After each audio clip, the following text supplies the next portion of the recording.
How to set Google Maps for my store. Want customers to find your store easily? Let's set it up on Google Maps step by step. So, step one, sign in to Google Business Profile using your Google account. This is where you manage your store's presence on Maps. So, to be able to find that, go ahead and open up Google Maps, click on the menu button at the top left, and then select Add Your Business from here.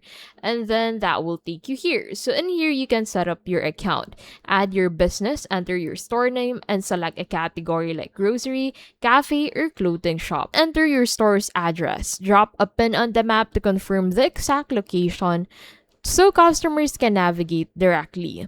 Add contact details, include your phone number, website, and operating hours to make it easy for customers to reach you. Verify your business. Google may send a postcard to your store or let you verify by phone or email. This confirms ownership. Optimize your profile. Upload photos of your store, logo, and products. Add a small description highlighting what you offer. And that is how to set Google Maps for my store.